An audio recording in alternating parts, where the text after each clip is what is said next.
Hello friends, ये just crack it की central civil services leave rules पर बेस्ड सीरीज का पार्ट 1 और इसके अंदर हम पढ़ने वाले हैं लीव रूल्स का चैप्टर नंबर 1 जिसका नाम है प्रीलिमिनरी। चैप्टर स्टार्ट करने से पहले मैं आपको बता दूं कि आप अगर गूगल पे सर्च करोगे कंसोलिडेटेड सीसीएस लीव रूल्स तो आपको एक लिंक मिलेगा जो आपको डीओपीटी की वेबसाइट पर लेकर जाएगा और यहाँ पर central civil services leave rules updated as on 18/10/2023 इसका लिंक दिया हुआ है और इस लिंक को आप खोलोगे तो एक 72 पेजेस की पीडीएफ डाउनलोड हो जाएगी जिसके अंदर से 52 पेजेस तक रूल्स हैं और उसके बाद स्केड्यूल्स या फॉर्म्स वगैरह हैं। ठीक है, और ये जो 52 पेजेस तक जो रूल्स हैं उन रूल्स को बांटा गया है 7 चैप्टर्स के अंदर। तो हम इस तरीके से 7 चैप्टर्स को पढ़ेंगे जिसमें से कि फर्स्ट चैप्टर हम इस वीडियो के अंदर पढ़ने वाले हैं। Let us start the first chapter.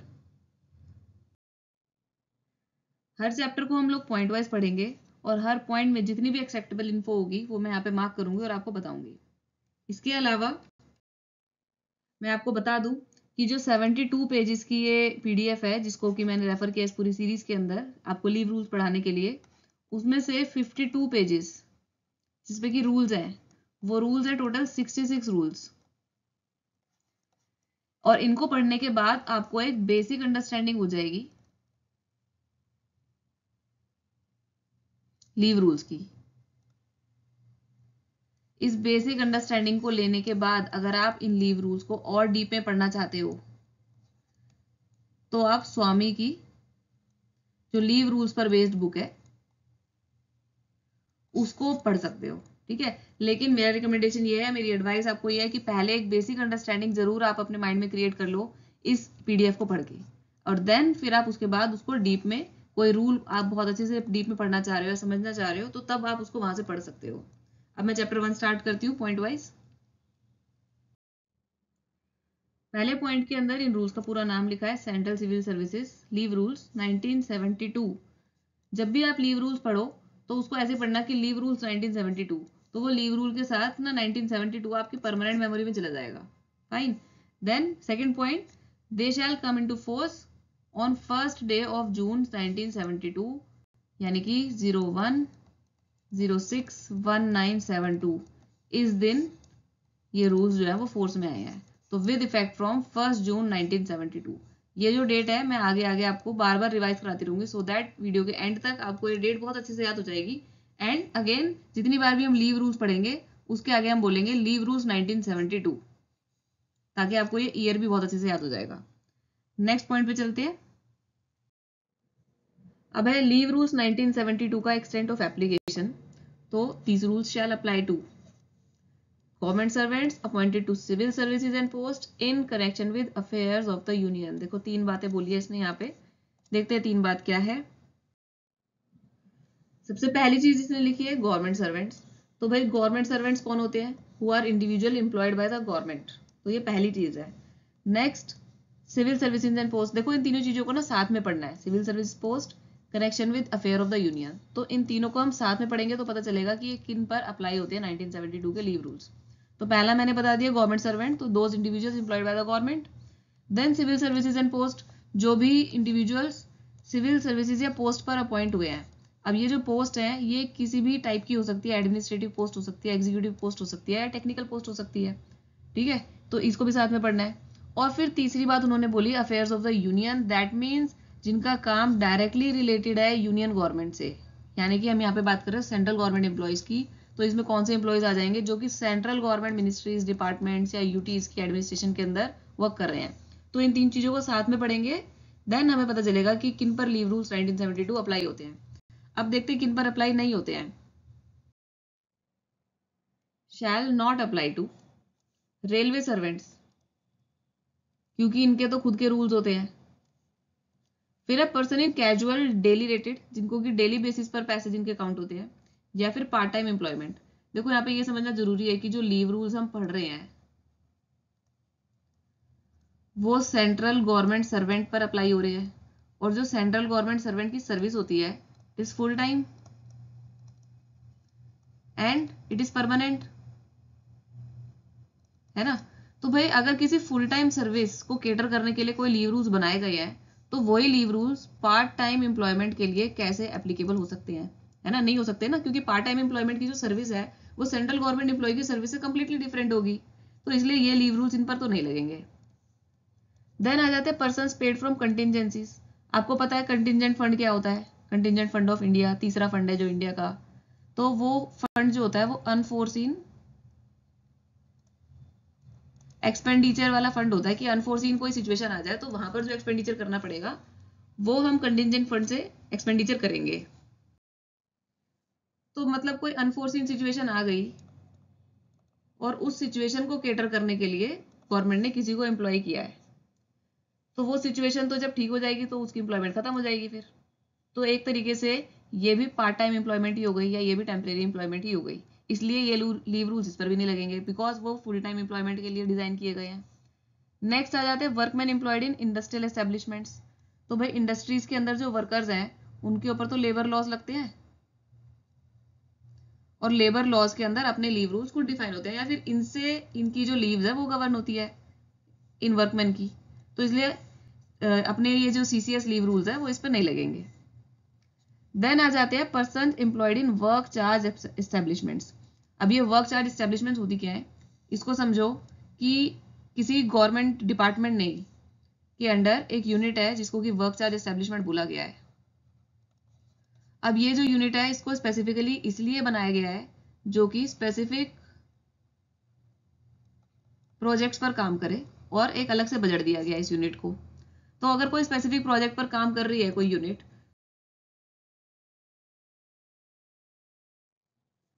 तो इस प्रोजेक्ट को पूरा करने के लिए कुछ पर्सन्स को एम्प्लॉय करना पड़ेगा।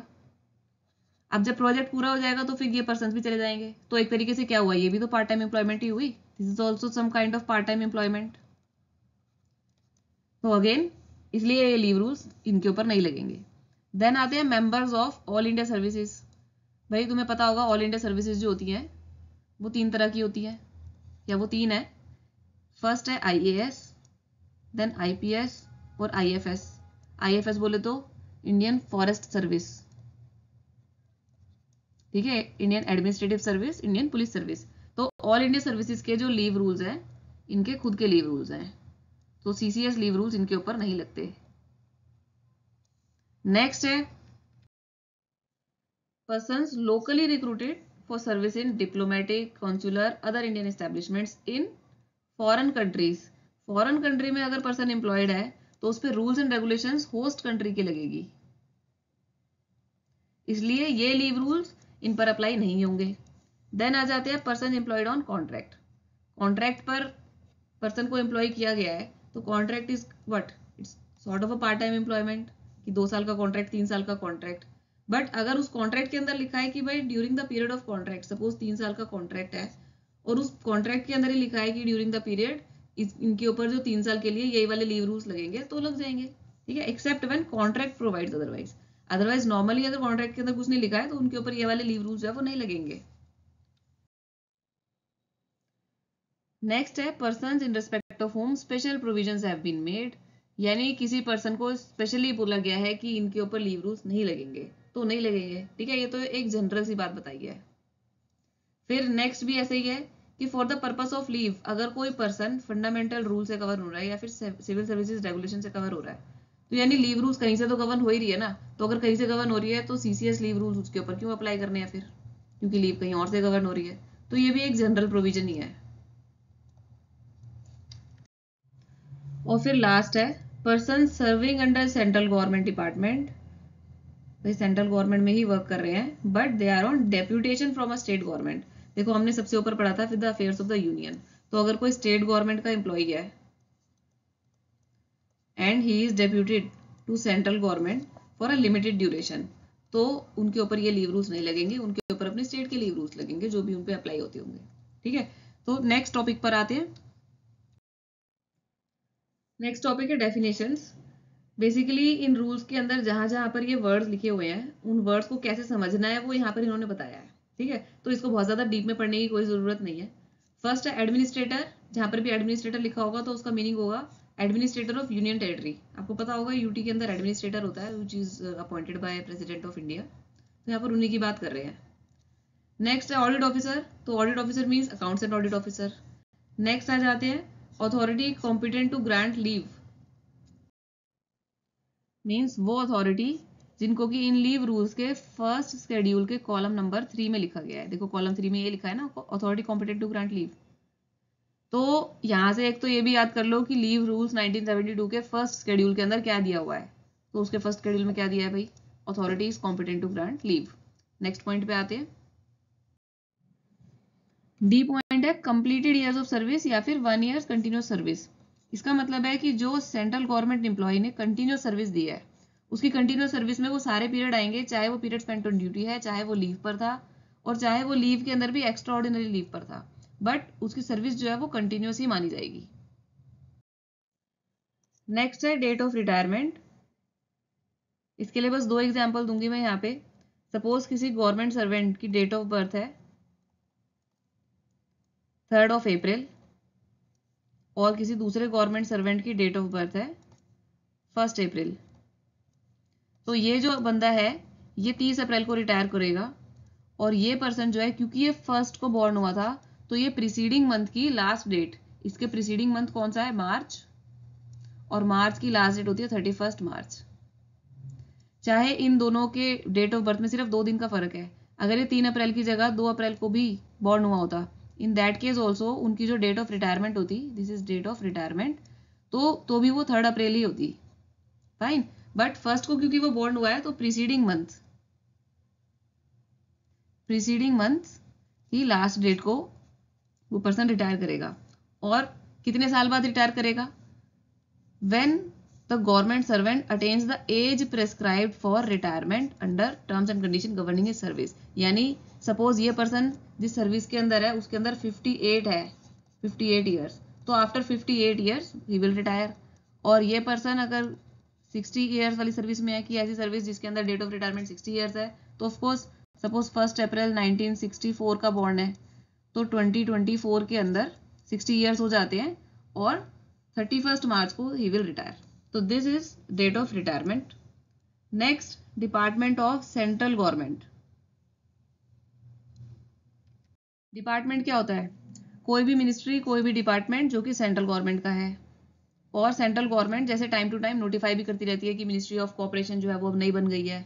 इस तरीके से जो भी मिनिस्ट्रीज या डिपार्टमेंट्स है वो सब इसके अंदर, इस पॉइंट के अंदर कवर होते हैं, including planning commission which is NITI Aayog, इसको हम सेपरेटली नहीं रखेंगे। Then department of parliamentary affairs, vice president secretariat, president secretariat, cabsec और पीएम ऑफिस, तो ये सारे भी डिपार्टमेंट्स के अंदर ही इंक्लूड होते हैं, डिपार्टमेंट ऑफ सेंट्रल गवर्नमेंट ही कहलाए जाते हैं ये सब भी।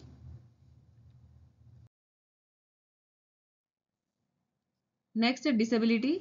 इसका मतलब स्पेसिफिक डिसेबिलिटी, बेंचमार्क डिसेबिलिटी या फिर disability with high support needs, जो कि दिया गया है कहाँ पर, आरपीडब्ल्यूडी एक्ट 2016 में। नेक्स्ट आ जाते हैं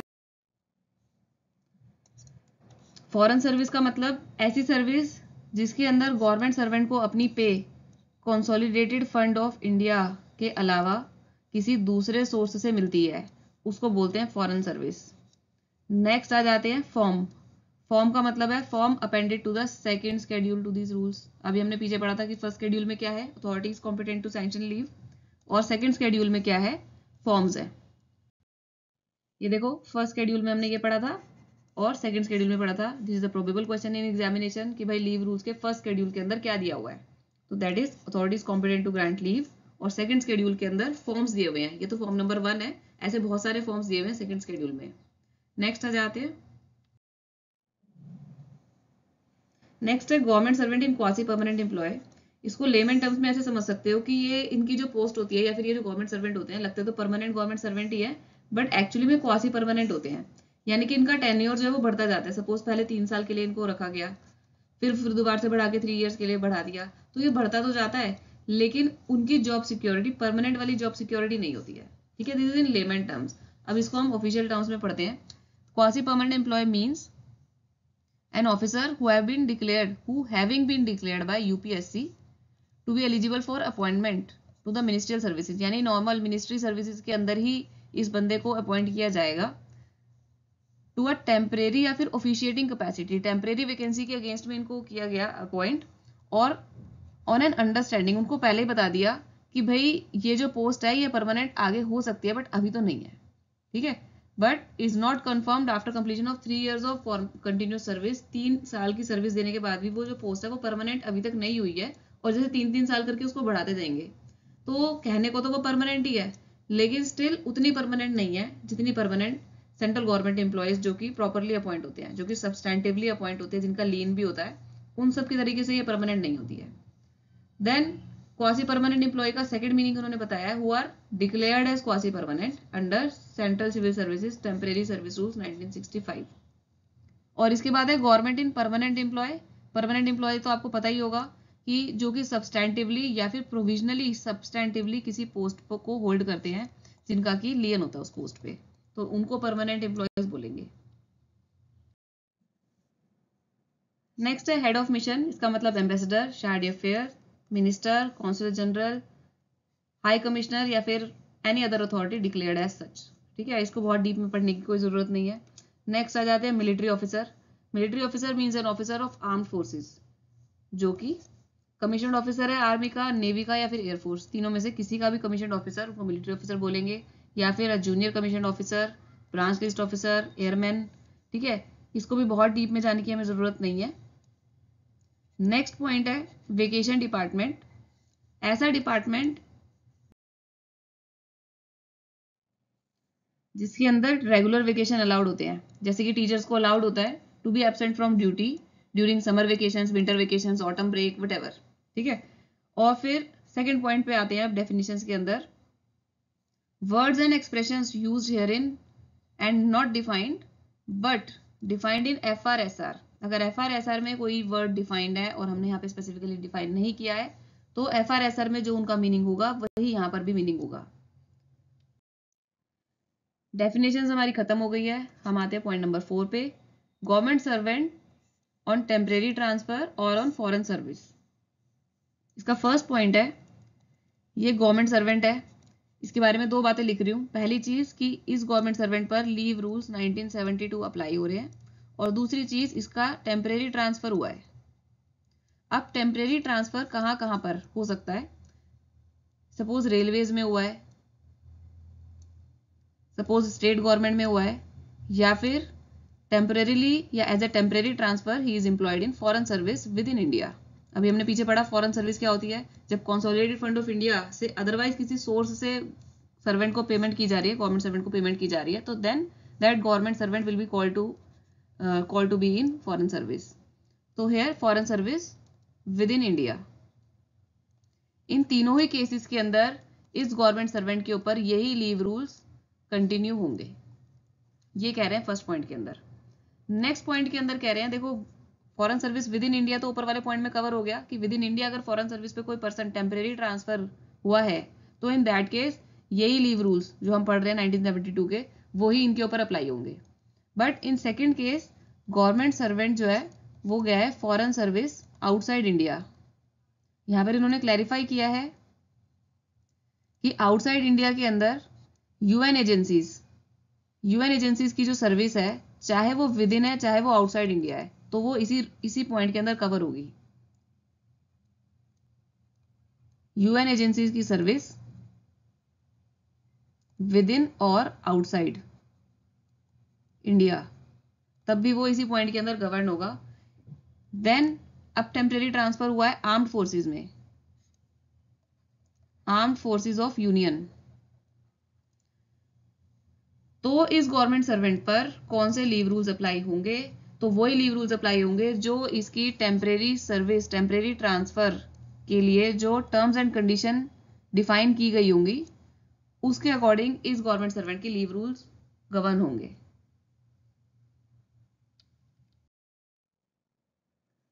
नेक्स्ट है ट्रांसफर फ्रॉम सर्विसेज और post govern by other leave rules. इसके पॉइंट ए को ऐसे समझो, सपोज ये ए सर्विस है और ये बी सर्विस है, इसके अंदर अदर लीव रूल्स अप्लाई होते हैं, और इसके अंदर 1972 लीव रूल्स अप्लाई हो रहे हैं। तो in case a person is transferred from service A to service B and the transfer is temporary, this is temporary, तो इन दैट केस ये जो पर्सन है he shall remain subject to the leave rules which were applicable to him before such transfer, इस transfer से पहले जो इसके ऊपर अदर लीव रूल्स लग रहे थे यही लीव रूल्स इसके ऊपर अब भी एप्लीकेबल होंगे। नेक्स्ट यहाँ पर दो कंडीशन लिखी हुई है, अब provided that and provided further that. First condition है इसके अंदर, suppose this is a military officer, आपको बता दूं कि जो मिलिट्री ऑफिसर है उनके ऊपर लीव रूल्स लगते हैं आर्म्ड फोर्सेस के, है ना, यानी अदर लीव रूल्स लगते हैं other than these leave rules जो हम यहाँ पे पढ़ रहे हैं। बट मिलिट्री ऑफिसर्स जो कि परमानेंट सिविल एम्प्लॉय में नहीं है but he has elected to draw civil rates of pay, ये जो लीव रूल्स है ये सिविलियन गवर्नमेंट एम्प्लॉयज पर लगते हैं, ठीक है। और मिलिट्री ऑफिसर जो है वो क्योंकि सिविलियन गवर्नमेंट एम्प्लॉय में नहीं आते हैं तो इनके ऊपर आर्म्ड फोर्सेस के लीव रूल्स लगते हैं। But when some military officer has opted to draw civil rates of pay, in this special case इनके ऊपर सिविल सर्विसेज लीव रूल्स 1972 ही अप्लाई होंगे अब, ठीक है। नेक्स्ट कंडीशन है प्रोवाइडेड फर्दर दैट, यानी इसके अलावा अगर इन ऑफिसर को सपोज आर्म फोर्सेस से रिलीज या फिर डिस्चार्ज किया गया है तो वो अपनी जो भी एनुअल लीव, इस सर्विस की जो एनुअल लीव उनके पास इकट्ठा हो गई होगी वो सब कैरी फॉरवर्ड हो जाएगी with effect from the date of such release और डिस्चार्ज, जिस दिन डिस्चार्ज हुए हैं या जिस दिन रिलीज हुए हैं उस सर्विस से तो उससे पहले पहले जो भी इनके पास एक्यूमुलेट हुई होगी leave it will be carry forwarded. देखो पॉइंट बी को ऐसे समझो, सपोज ये गवर्नमेंट सर्वेंट किसी ऐसी सर्विस में था जहां पर अदर लीव रूल्स लगते हैं and now he is substantively appointed to a permanent post जिसमें लीव रूल्स 1972 लगते हैं और इसके पास 50 EL एट इज क्रेडिट है तो ये 50 EL भी यहाँ पर कैरी फॉरवर्ड हो जाएगी जब ये इन लीव रूल्स से गवर्न होने लगेगा। देन अगर सपोज यहाँ पर 350 EL एक्यूमुलेट हुई होती तो क्या ये 350 पूरी यहाँ पर कैरी फॉरवर्ड हो जाती? तो नो, बिकॉज जो लीव रूल्स 1972 है वो अलाउ करते हैं 300 EL का ही एक्यूमुलेशन। तो that means this is subject to the condition, subject to maximum limit of accumulation, ठीक है। मैक्सिमम लिमिट ऑफ एक्यूमुलेशन यहाँ पर है 300 EL के लिए बात कर रही हूँ मैं यहाँ पर सिर्फ। अब चलो 350 EL वाला केस को छोड़ो, सपोज 50 EL यहाँ पर ट्रांसफर हुई है, कैरी फॉरवर्ड हुई है, तो ये रूल कहता है कि the leave so carry forward shall first be exhausted, पहले ये 50 EL को एग्जॉस्ट किया जाएगा, देन जो भी वो इस सर्विस के अंदर अर्न करेंगे उसको बाद में वो एग्जॉस्ट करेंगे। नेक्स्ट उन्होंने बताया कि जो लीव सैलरी है इन 50 EL के लिए जो लीव सैलरी होगी, किसी भी EL के लिए कोई लीव सैलरी होगी तो वो गवर्नमेंट डिपार्टमेंट देगा जिस डिपार्टमेंट से वो गवर्नमेंट सर्वेंट लीव पर जा रहा है। अगर वो यहाँ से लीव पर जा रहा है तो यही जो न्यू गवर्नमेंट डिपार्टमेंट जहाँ पर कि उनको अब सब्सटेंटिवली अपॉइंट किया गया है यही गवर्नमेंट डिपार्टमेंट इनको इन 50 ईयर्स के लिए भी लीव सैलरी देगा। नेक्स्ट आ जाते हैं, अब नेक्स्ट कंडीशन मिलिट्री ऑफिसर्स को लेके है। हमने पढ़ा था कि जो मिलिट्री ऑफिसर होते हैं उनके ऊपर leave rules of armed forces लगते हैं, तो इनकी आर्म्ड फोर्सेस की जो लीव रूल्स है उनके अकॉर्डिंग जो लीव एक्यूमुलेट हो गई होंगी, चाहे वो फर्लो लीव है चाहे वो एनुअल लीव्स है। Furlough leave is a sort of casual leave या फिर ऐसी लीव जिसके अंदर अर्जेंटली मिलिट्री ऑफिसर को जाना पड़ सकता है किसी पर्सनल काम के लिए, तो वो जो लीव्स हैं वो एज HPL क्रेडिट हो जाएंगी, आगे कैरी फॉरवर्ड हो जाएंगी, और एनुअल लीव जो है वो एज EL कैरी फॉरवर्ड हो जाएंगी। देन अभी हमने ऊपर पढ़ा कि जो गवर्नमेंट सर्वेंट अब लीव रूल्स 1972 से गवर्न होने लगा है तो वो पिछले वाले लीव रूल से गवर्न नहीं होगा, है ना, जिस डेट से वो यहाँ पर अपॉइंट हुआ है। बट मिलिट्री ऑफिसर के केस में प्रॉपरली यहाँ पर प्रोवाइडेड दैट करके कंडीशन लिखी हुई है कि it would be permissible to grant him, यानी कि ये लीव्स उनको परमिसिबल होगा ग्रांट करने के लिए under leave rules of armed forces, जब वो दूसरी सर्विस में भी आ गए हैं तब भी। अब नेक्स्ट पॉइंट को ऐसे समझो, ट्रांसफर टू इंडस्ट्रियल एस्टेब्लिशमेंट है। सपोज ये गवर्नमेंट सर्वेंट ऐसी सर्विस में है जहां पर कि लीव रूल्स 1972 लग रहे हैं and he is transfer to industrial establishment जहां पर कि फैक्ट्री एक्ट 1948 अप्लाई हो रहा है। तो इन दिस केस इस ट्रांसफर के टाइम पे इस गवर्नमेंट सर्वेंट को जितनी लीव्स क्रेडिट पर होंगी ईएल प्लस एचपीएल, इनका एनकैशमेंट हो जाएगा, an encashment up to maximum of 300 days of course. And कौन सी पे के अकॉर्डिंग होगा, कौन सी लीव सैलरी मिलेगी उनको, जो भी उस टाइम पे, जिस टाइम पे इस गवर्नमेंट सर्वेंट का ट्रांसफर हुआ है, यानी when this government servant has ceased to be governed by these rules, तो at that point of time जो उसकी पे होगी, उस पे के according leave plus dearness allowance के हिसाब से ईएल और एचपीएल का एनकैशमेंट हो जाएगा।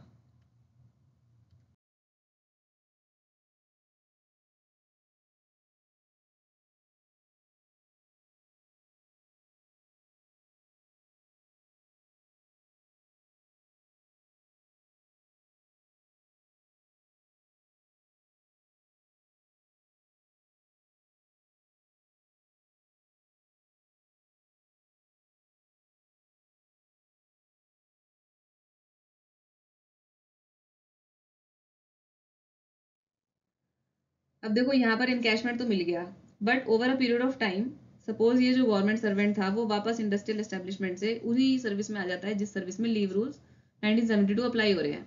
तो इन दैट केस सपोज पहले उसको 100 ईयर्स का इनकैशमेंट हुआ था, तो when he will now retire from this service, जब भी वो इस सर्विस से रिटायर करेगा या फिर प्री मैच्योर रिटायरमेंट होगा, जो भी हो,